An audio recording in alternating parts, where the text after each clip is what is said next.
Welcome to Around Kitsap. I'm Char and today we're at the West Sound Wildlife Shelter. Easy for me to say, West Sound Wildlife Shelter. We're on Dolphin Drive on Bainbridge Island.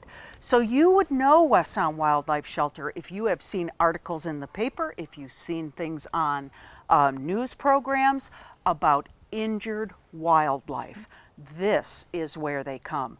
If it's in Kitsap County. I'm sure there's various locations throughout the Puget Sound area, but we are today talking about West Sound Wildlife Shelter. Joining me to start our show is Executive Director of West Sound Wildlife Shelter, Lisa Horn. Welcome, Lisa. Thank you. Nice to meet you. Well, we timed it beautifully. It's a beautiful Friday morning, early afternoon, and the sun is out. So Lisa, give us the history of the West Sound Wildlife Shelter. So the West Sound Wildlife Shelter started in the backyard of Gil Bailey, and he would rescue animals that people found. And then the regulations changed in 1996, and so he had to move out of his garage, and we met with Prentice Blodell from the Blodell Reserve next door, who was kind enough and generous enough to say, guess what, you can use our property, and gave us a very generous donation to get started. Wow. So, and say, what year was that again? 1996. Wow. And Yeah. I wanted to mention that in our opening. We are right outside the Blodell Reserve, right before you would drive up to that beautiful location. Yes. Continue. So Thank we you. have been on this location since 1996. It's been a great home. We're very excited because we have plans to expand, and we will be moving off of this property at the end of 2021 to a brand new hospital and education center. Oh, 2021. So that gives you 3 years, Yeah. a little bit more to. Do you have to build? We have to build, and we're very excited. We just found a piece of property, and we are getting ready to start the planning to develop that and design it. Awesome. Congratulations on that. Thank you. Because I know you've been working on that for quite a while, Yes. a few years, to Yes. find a new location. Yes. And Blodell has given you enough leeway Yes. to say, find a place, Yes. get it handled. Yes. Very, very They've been good. very generous with their time. Awesome. How many paid staff work at the West Sound Wildlife Six. Shelter? 6 paid staff. 6 paid staff. But how many volunteers? About 130. Wow. And they contribute about 21,000 hours of time in 1 year.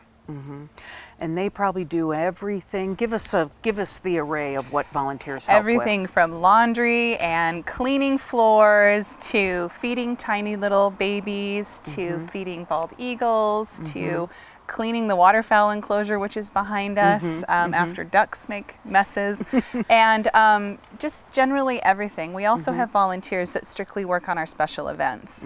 So they come in and help us stuff baskets, procure items for the donations for the auctions and things like that. We couldn't do it without our volunteers. They're amazing. Yeah. There's also a big education program. Yes. Where the animals go to the classroom, go to service organizations. Yes. Tell us about that. Well, sometimes an animal will come to us and they're hurt where they still have a quality of life. So let's say, for example, we have a peregrine falcon named Ranger. Ranger came to us as a wild falcon with a broken wing. The wing could not be repaired enough for him to have the ability to fly, which as a peregrine falcon he needs. So we can apply to the federal government for a permit and keep them as an ambassador to go out to the schools and civic groups to teach people about the importance of conservation and protecting our wildlife. Oh, that's fabulous. And So each year- how many schools and visits have these volunteers made? We reach about between 15 and 18,000 children and adults every year. That's It's a great. huge program. We go all over the country. All over the state. We go as far as Hoquiam, Aberdeen, Olympia, Nice. Nisqually, all over Bainbridge Island. I think every Nice. child on Bainbridge Island has at one point met our barred owl named Athena. Oh, that's awesome. So let's talk about other West Sound other shelters per se for wildlife. Is the West Sound shelter the only one in Kitsap? We are the only one in the Kitsap Peninsula. We work very closely with Paws in Linwood and also with Sarvey up in Arlington, South Sound Critter Care down in Kent. And there's a number of other organizations that are doing exactly what we do. We all work very closely together. There is no competition per se. We're all in it to just help the animals. So we're known to transfer animals to them if we're too full. They'll transfer animals to us if we're too full. So we have great working relationships with the other rehabbers. That's wonderful. So we are standing in front of the waterfowl. The waterfowl enclosure. Thank you. This is a big a big structure. This is a huge structure. And I guess in the, we're here in October, so in the summer, or there's nobody living in here now? No, there is not. There is 6 pools in here that are about 4 feet deep, about 8 feet wide. It has a full filtration system, so the water is all cleaned at the point in time. During heyday, which is baby season, this would be full of seagulls, cormorants, ducks, geese, Wow. anything that is a waterfowl bird. So they Wow. start in our nursery, and then when they're waterproof and ready to go, they move into this structure, and they stay here until they're ready to be released. Lisa, we've heard a lot about birds and fowl. How about other wild animals? What other animals have been at the shelter or are currently here? We take care of everything from tiny little deer mice and hummingbirds all the way up to bald eagles and coyotes. It seems this year has been the summer of the squirrel. We had a very mild winter, which led to a very early squirrel season. And so we teasingly have called this the summer of the squirrel, but mostly we see a lot of squirrels, opossums, Raccoon? a lot of raccoons, a lot of coyotes. Anything that we have in this area, we see a lot of. We currently have 6 bald eagles down in our flight cage. So it really just depends on the year. It changes every year. How about an injured deer? Absolutely. We can triage a fawn. We don't have the space to treat them, however. So at some point in time, this talks about our partnerships with other Great. rehabbers. We will, once we have triaged the fawn and determined that it is going to be in need of some help, we would then transfer it down to either a friend of ours down in Olympia or another friend of ours in Quilcene. That's great. So currently there are some eagles ready to go. Then we're going to see some pictures of the release of those fabulous birds. So if an eagle is injured, and we've seen pictures of them stuck in power lines, stuck in a tree, stuck in a net, who goes and rescues those? We do. You do. We do. We actually caution people against handling Don't bald touch 'em, eagles yeah. and handling any really big raptors at all. Eagles have about 1,000 pounds of pressure per square inch in their talons and their beak, and that's not something that you want on your hands or your arms. And so we just ask that people give us a call, and we will go and take care of it. And if we can't, then we contact Fish and Wildlife. Yeah. Awesome. Yes. Very good. Yes. Well, we're going to move on, and next we're going to talk to a volunteer in the organization. Her name is Bonita. So stay with us. We'll be right back.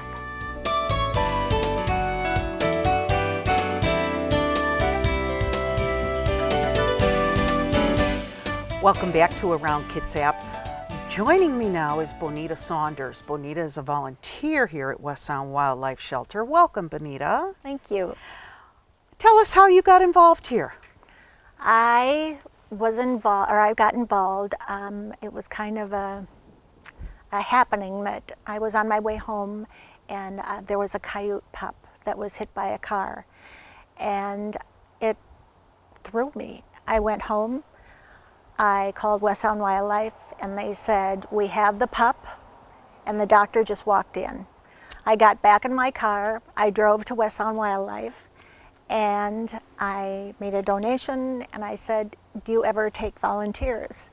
And I think Lynn was at the front desk, and she laughed and she said yes. So I signed up for the next class, and that was 3 years ago, and Wow. here I am.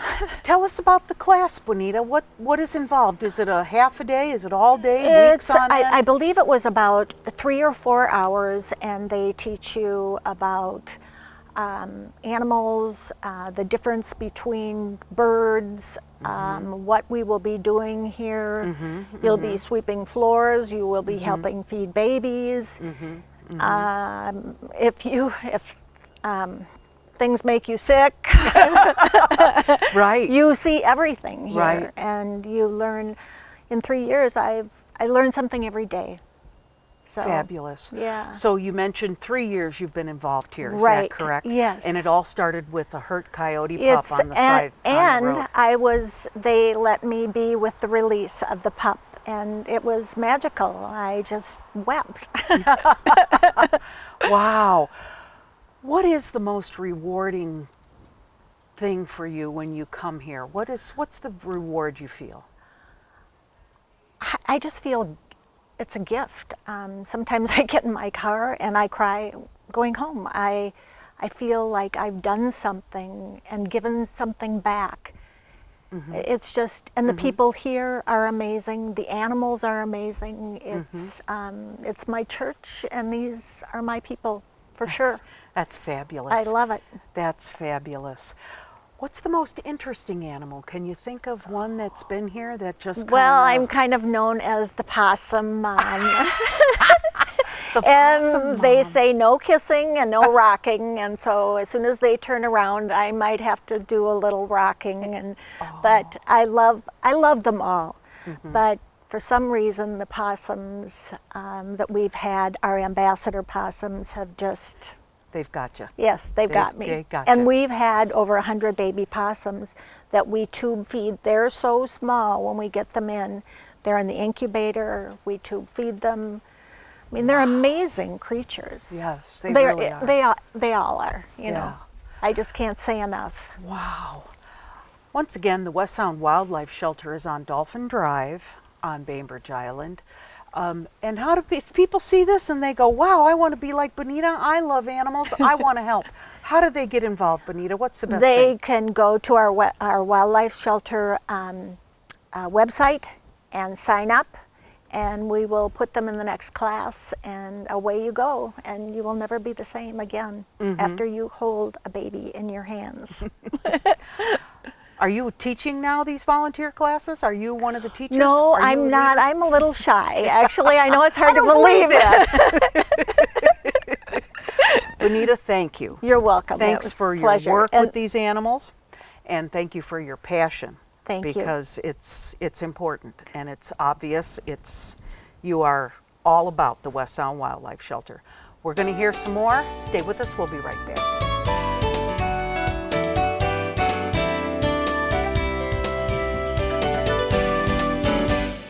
Welcome back to Around Kitsap. Lisa Horn is back with us because we want to hear some statistics.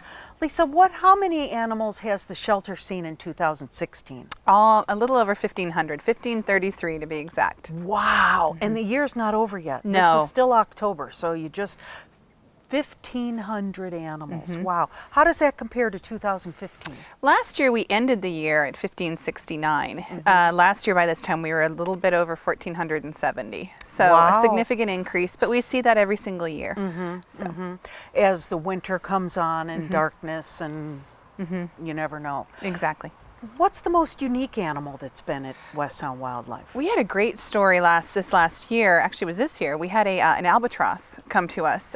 It was found up in Nia Bay by a fisherman, and it had bands on its ankles. And so we ran the bands, and we found out that it had come from Tokyo, from an island actually off the coast of Tokyo where they were doing a breeding program. And so that was pretty exciting. So what happened with the albatross? We did some rehab work with it, and it went over to Paws in Linwood. Nice. Oh, that's a great story. That is a great. What is the average when an injured animal comes in? What's the average stay for that animal? About 2 weeks. We try. The goal is to try and get them out as fast as possible, Great. but also we want them to get out successful. So when they go back, we want to know that they're going to survive. Some animals stay a lot longer. We will have a bunch of squirrels staying with us this winter because we had a late squirrel season and it's too cold for them now to go back out because they're still too young. So some of them stay with us over the winter, but not very many. Thanks, Lisa. Thank So you. now we're going to take a tour and see some great work going on here at the West Sound Wildlife Shelter and meet some of the stars of the show. So stay with us. We'll be right back.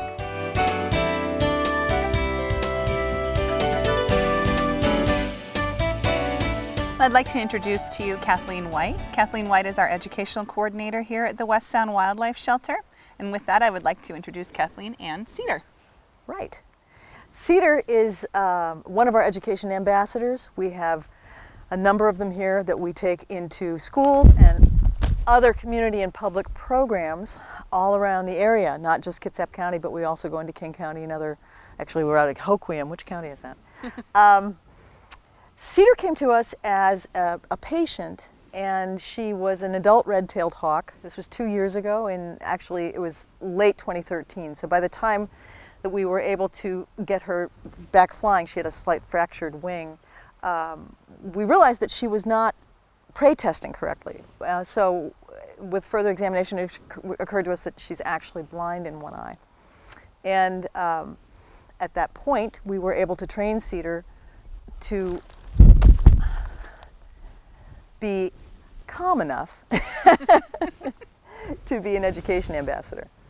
And right now she's going to have a little bit of her lunch. Really? So Cedar is a gorgeous example of a local red-tailed hawk. She's considered the red morph. Most of the red-tails that we see around the area in western Washington are lighter in the chest, and they have perhaps maybe streaks. But there are these colors. If you see, she does have her full red tail because she is an adult. Red-tailed hawks don't get their red tail until they're about 2. So we knew when we got her that she was an adult for that reason. But she goes out and is able to help us communicate to people the importance of working with the environment. And there are studies done that show that it doesn't even matter if you have the animal that you're talking about. Just having an animal and talking to communities or to schools, it makes that much more of an impact. It's significant how much important it is to have a live animal there. So these animals are given excellent food and medical care. We do everything we can to keep them enriched, and they have a pretty good quality of life considering that we can't release them back to the wild for whatever reasons. Any of our education ambassadors are non-releasable. We do not do this with patients. This is Athena, and she is kind of the star of West Sound Wildlife Shelter in that she came to us as a patient in about 2007, first-year bird with an injury, and when we realized she was not going to be releasable, she was the first one of our patients that became an education ambassador. We already had one, but he was not a local. She came originally, I believe, from Port Orchard. And so she's been with us ever since. Athena cannot be released because she has a wing injury, and so she wouldn't be able to fly and hunt, but she's otherwise very comfortable and happy. And as a barred owl, she's a wonderful ambassador because she is A, so beautiful, and B, she can transmit a lot of information about the job that owls do in the environment and the importance of not using poisons, because even if the rat poison container says it doesn't go beyond one animal, it does. And we've had owls come in that were poisoned because they can't tell the difference between a mouse or a rat that's had poison. So she's a great ambassador in that we can talk about so many different things that birds of prey do, how owls affect our environment. Barred owls are all through this area, and so people often have seen them and can relate to that. And the rodent control, other benefits from these particular birds of prey, but also just for, if we're in a class where I'm talking to kids, the various qualities that make up a raptor and a bird of prey. The fact that she has the curved beak and that she has the talons, and in the case of owls, they're silent flyers, and her fabulous facial disc. So she's gone all over the place and continues to be just a wonderful ambassador for the shelter and for her kind. This is Princess Remy, and for obvious reasons, she's also a star. This is a turkey vulture, and she came to us from Shelton, injured as a very young vulture. Wing is broken, so she would not be releasable, and we were able to train her to be an ambassador. Vultures are fabulous for a lot of reasons, both in the environment and as a teaching creature. But we can talk to the kids about the importance of vultures as the cleanup crew out in the environment. Without them, there's all sorts of possibilities of diseases and things that the vulture can eradicate. They have digestive juices that are 1 notch above battery acid on the pH scale. And so anything that goes in, like cholera, distemper, rabies, does not come out. So the vultures are actually out there doing us this amazing service for healthcare. Also, they're just kind of amazingly weird. You'll notice, if you can, that you can see all the way through her nostril. And that is because if she's eating a carcass that's fairly ripe, and she had small nostrils, if she put her head in, they could get plugged up very easily. But if she pulls her head out and there's something stuck, she can just shake it and it falls out. So there's amazing adaptations to Remington. And she's also been unusual and interesting to have as an ambassador, because unlike the proper birds of prey, the vultures are also flock creatures. So she actually enjoys being around people to a certain extent. If we take her to a program, she's as curious as maybe a corvid would be, a raven or a crow. So she's been a wonderful creature to work with and to get to know. So these enclosures are a mix of enclosures for animals that are in rehabilitation, meaning that they have come to us as an injured wild animal. And then we also have enclosures out here that are open for the education animals who are permanent residents, like Cedar. Most of these have been built by volunteers, which we're really excited about. And we are not open to public tours because the animals that are housed for the rehab are not allowed to be seen by the public. So this is definitely a very special sort of behind the scenes tour of this facility that the public doesn't generally get to see. All of the enclosures are built to specifications that are set forth by the federal government that tell us how big they have to be for a specific species.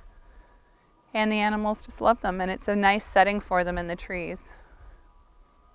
So one of the most special features on this property is our flight cage, which you can see through the trees.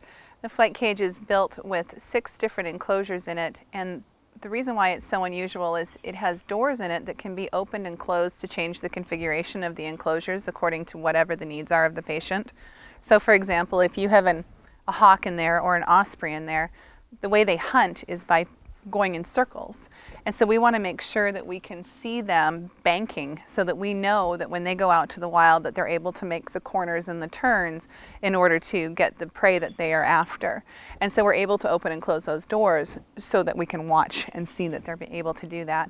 The largest enclosure on the far side is perfect for the bald eagles because it's 100 feet long and 20 feet high, which meets the regulations for the federal government to put bald eagles in there. And so this structure gets used almost year round because it's the only one of its kind in the state. And so subsequently, a lot of other rehabilitation organizations who need flight conditioning for patients will bring their birds up to us, and then they can spend some time in the flight cage. So the bird that you see in that enclosure straight ahead is a juvenile bald eagle, one of the 6 that we'll be releasing. And they do not get their white head and bright yellow beak and feet until they're over 5 years of age. This is one of this year's babies who came to us after its nest was destroyed. Thank you for joining us around Kitsap. We want to thank Lisa Horn, the staff and volunteers here at West Sound Wildlife Shelter. If you're interested in helping with these animals or being a part of West Sound Wildlife Shelter, look at the information on your screen. They could use your help. Thanks again for joining us around Kitsap.